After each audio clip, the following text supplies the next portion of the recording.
Today's morning moment is a special. It's on Michael BLOOMBERG and others planning to not only interfere in the economy of Canada, but to oversee its demise. And I ask you this, is this what these people intend to happen to the United States? Are they just waiting out yet another term of President Donald Trump, waiting in the wings to impose this on the last democratic country in the world, thus closing the ring? If you were to form a government, you would cancel the Trans Mountain Pipeline expansion and wean Canada off fossil fuels entirely by 2050. Now, there are nearly 200,000 jobs directly linked to Canada's oil and gas sector. How are you planning on replacing those jobs? Yeah, there are far more jobs in moving to a carbon-free economy. It's a hard thing for the workers. You have to plan ahead. I mean, we had to shut down the asbestos industry because it was killing too many people around the world, including the workers. The fossil fuel sector is in the same boat. We don't have a choice here. We shall fight on the beaches. We shall fight on the landing ground.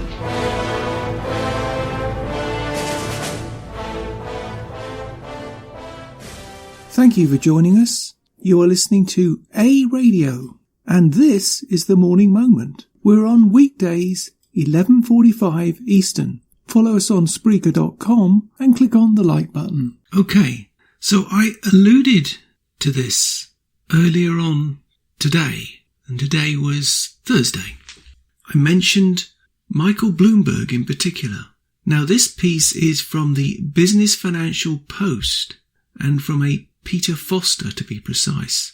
What should concern you is I'm going to read this to you, and you can look it up yourself. But what Michael BLOOMBERG and others are up to, it just doesn't affect Canada.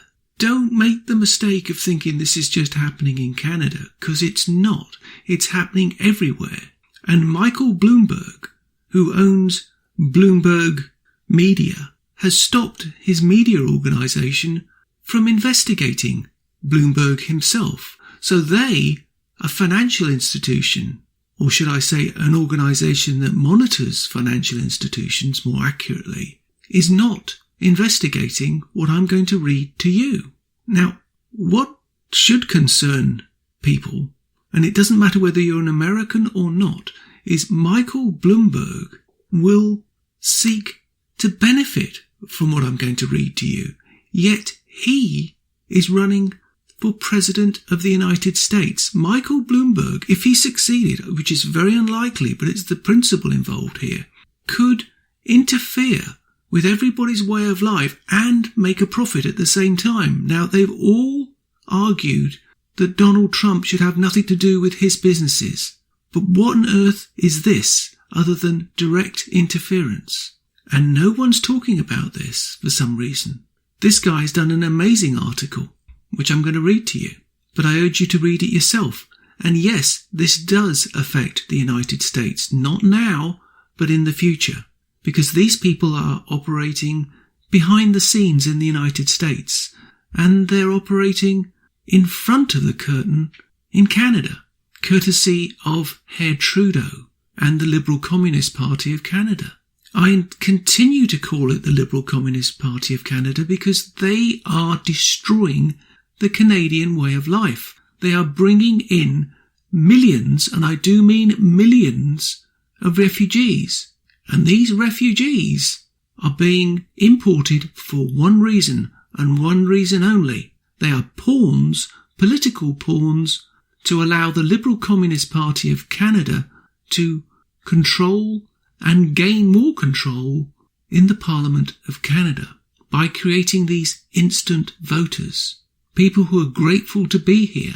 They are being helicoptered in to areas all over the country in the next year or so, coming up to the next general election, when they will reach the period of time when they can become Canadian citizens and vote for guess who. And behind all this is people like Michael BLOOMBERG, who are trying to change the world economy. They're trying to get rid of fossil fuels. But they have a vested interest, don't they? Don't they? Well, you tell me after you hear this. And you tell me that Trudeau and the Liberal Communists of Canada aren't making money out of this. Dalton McGuinty, who was the Premier of Ontario, another scumbag. Where did he end up? After bankrupting Ontario, he went on the lecture tour at Harvard, getting even more money. So he gets a pension from the Ontario citizens and then gets a big lecture fee from Harvard. This is the game these people play at our expense, and we do nothing about it. And when people like Donald Trump come to power, they try to shut him up because he exposes these people for what they are, utter, complete frauds, the lot of them. They have no more interest in your well-being than an ant does. They just think of power and money and wealth, power and money and wealth. Now I urge you to play this piece to other people. Not my bit, you can cut that bit out, I don't care. But play this piece. This is from Peter Foster. Mark Carney and Michael BLOOMBERG's sustainable scheme to dismantle Canada's economy, it's a weapon in the supposedly inevitable transition to a low-carbon economy. As such, it represents a particular threat to Canada and the United States, I hasten to add. If there were profits to be made in the renewable energy and climate-resilient infrastructure, investors would not need to be, quote, crowded in by scare tactics. Ross McKintrick said, hold the panic. Canada just warmed by 1.7 degrees and thrived. I don't know what that means, but that's what it says. This week, the Canadian Association of Petroleum Producers, CAPP, holds its Scotiabank Energy Symposium in Toronto. The symposium is designed to bring the industry together with investors. It will be intriguing to see how much discussion, if any, there is about, quote, sustainable finance, unquote. Never heard of the concept? Well, consider the following. Then he goes into some fictitious thing. It is 2028. We have come a long way since the dark years preceding the grand transition, unquote, when the global financial system had been pushing the world towards a climate precipice by investing in fossil fuels. The fundamental principles of sustainable finance were finally adopted at the UN Summit on Global Financial Governance in 2025, despite, quote, some last resistance from a few jurisdictions, unquote. Financial regulators and standard setters now acknowledge that, quote, the purpose of the financial system is to serve the needs of the sustainable development, unquote. A worldwide, quote, clean air, unquote, campaign has led to the mass deployment of electric vehicles financed by, quote, blockchain assured green bonds, unquote. Unspecified climate problems have led to the downgrade of an unnamed sovereign bond, in the wake of which governments, investors and credit rating agencies introduced a $1 trillion program, quote, that invested upfront in real resilience, unquote. Carbon-sensitive companies have been sued into submission by, quote, seemingly endless series of legal cases, unquote.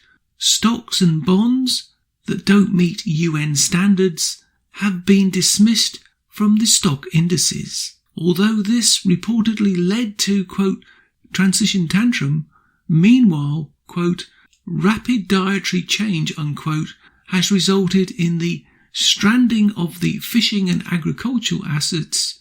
There are now Nobel Prizes in sustainable economics. Green infrastructure is being co-funded.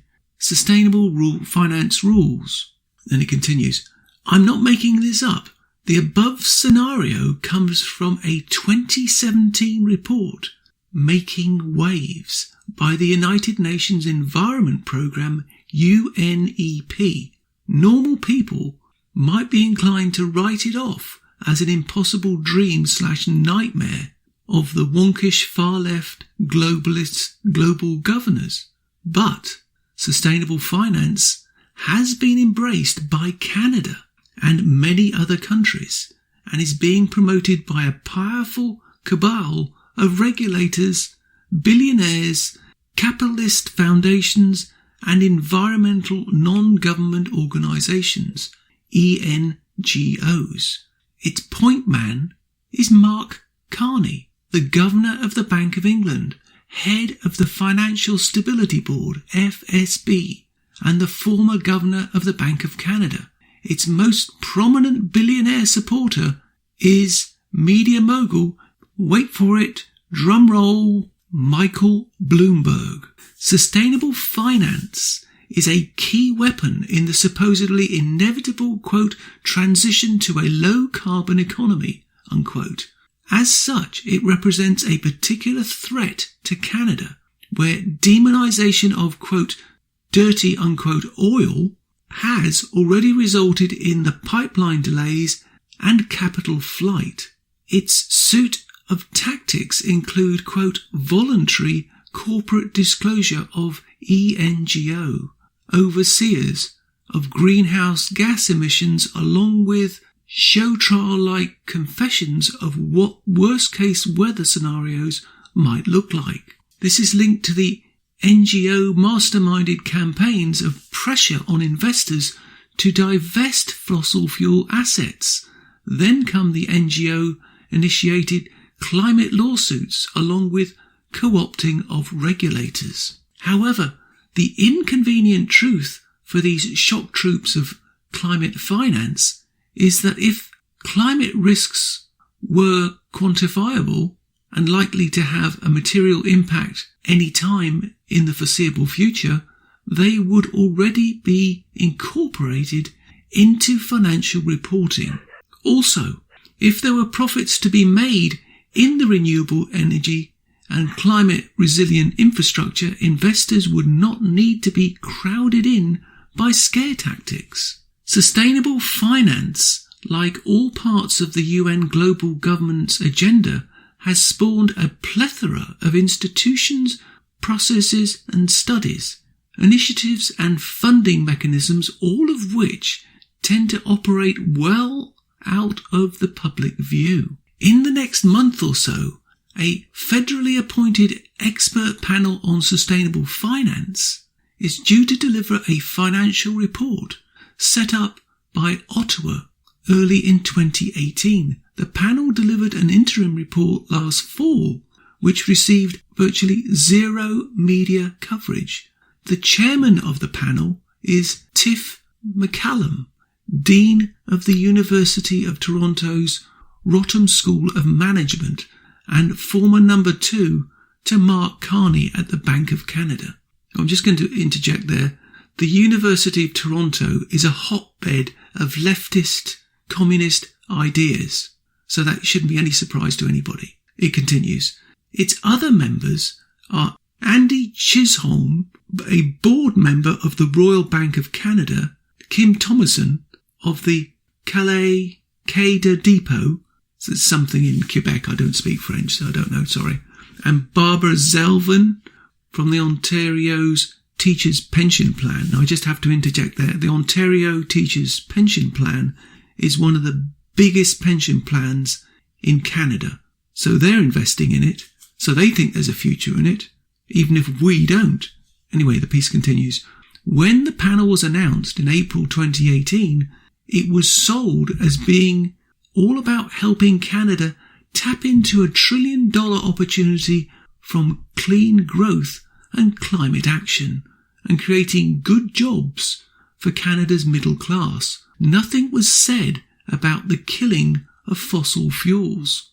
The exercise kicked off with a roundtable discussion hosted by, guess who folks, Catherine McKenna, the then Minister of Environment and Climate Change, and Bill Morneau, the Minister of Finance.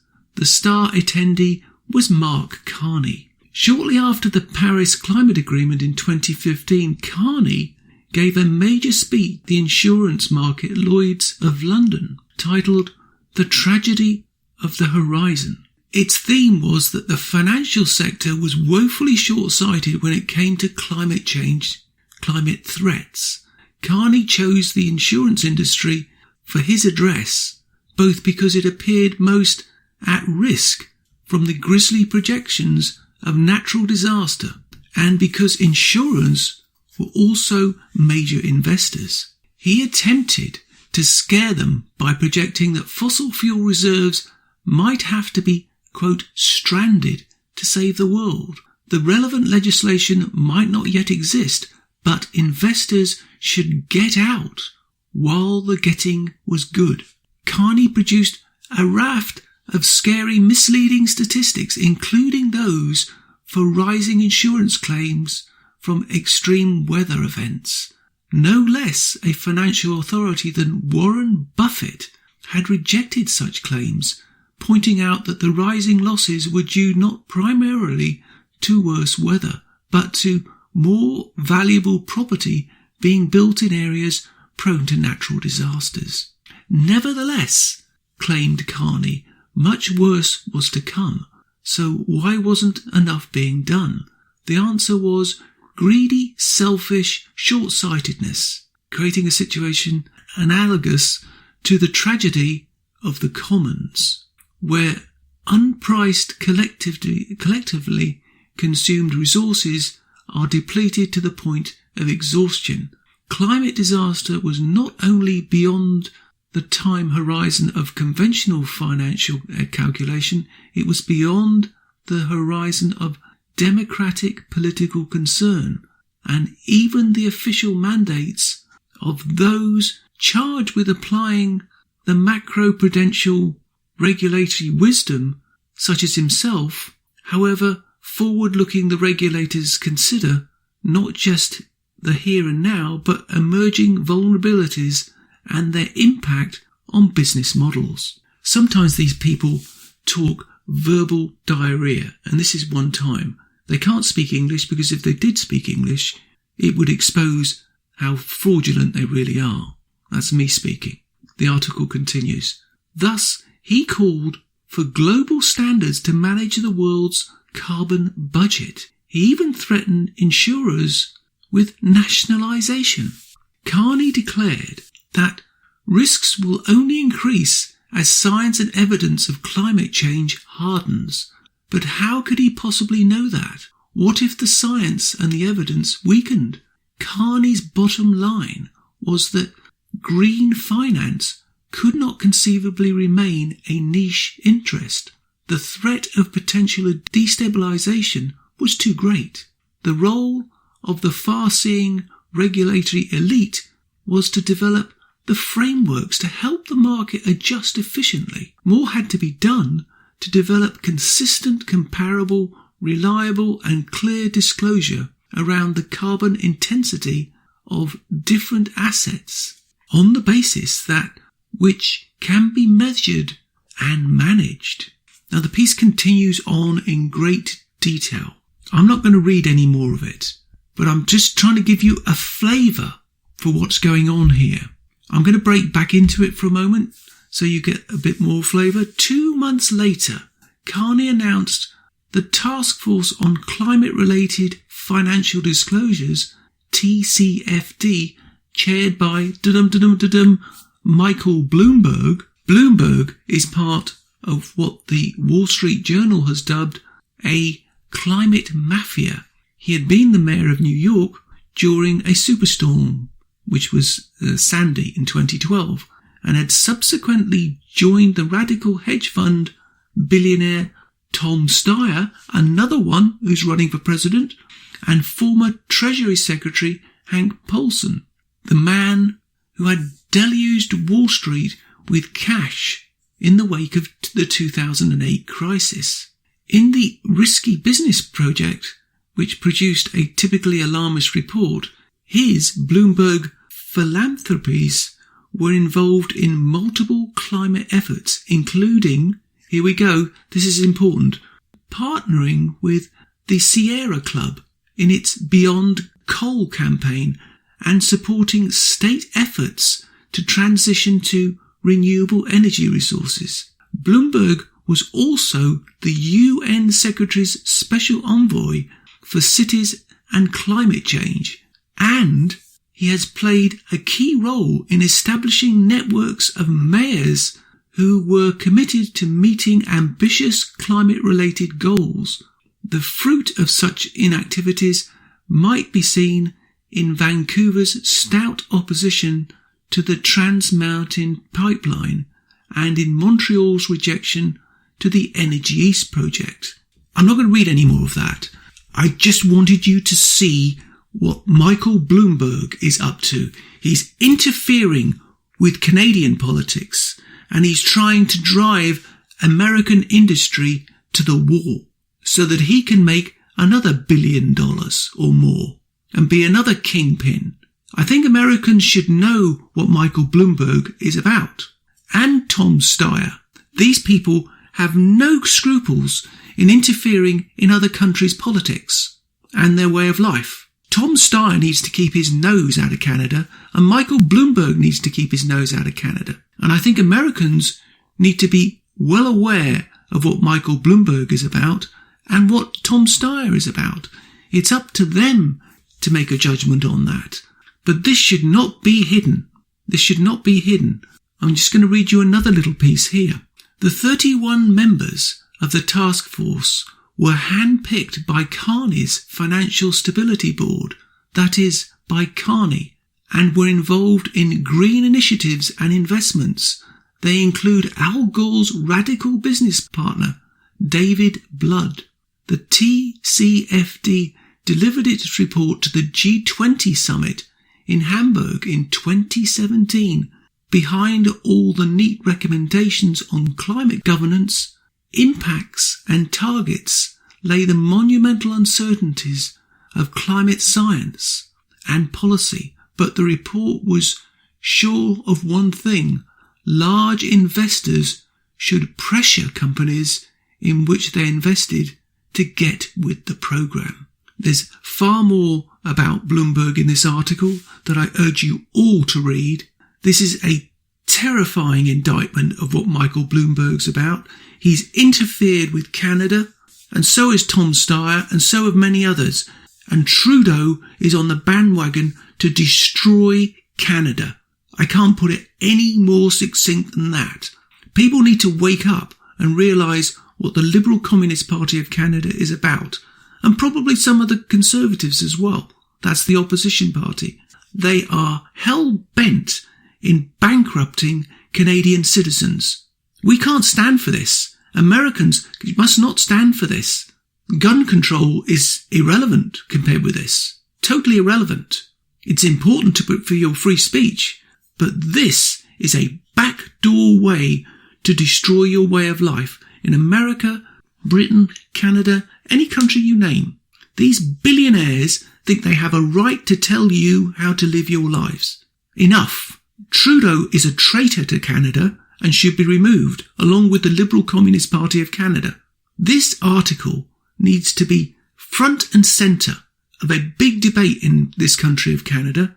Trudeau needs to be exposed. The Liberal Communists need to be exposed. Michael BLOOMBERG needs to be exposed. Tom Steyer and many others need to be exposed. Why do you think Donald Trump is being attacked so much? Because he knows what's going on, and they will stop at nothing to defeat him. Because if they can defeat him, they can implement all this. Be in no doubt about this. Now, I urge my friend Hutch Bailey Jr. to look into this. Being an American, he can look into this and expose these people. I can't do it. I'm a Canadian. But this needs to be front and centre. Needs to be on Hannity, needs to be on the Ingram Angle, needs to be every place. Needs to be in the Wall Street Journal, everywhere. We need to expose these people now before they get a grip on our society. This is very, very serious, folks. Don't take this lightly. You can find more at aradio.wordpress.com, where you can find links to us on Twitter, Facebook, Instagram, iTunes, iHeartRadio, Gab, Spotify, and email. We're on Spotify under the podcast section. Type in Canadian Politics with a Twist and you'll find us. We are continuing to reach out to you, so please pass these links on to your friends. Please click on the follow button on Spreaker.com. You can listen to all our morning moments at Spreaker.com/A-Radio, EHRADIO, A-Radio. And please click on the like button. Join us Monday, Wednesday and Friday at 11:45 Eastern, and tell your friends and pass the word. We only tell the truth, not what the mainstream media want you to know.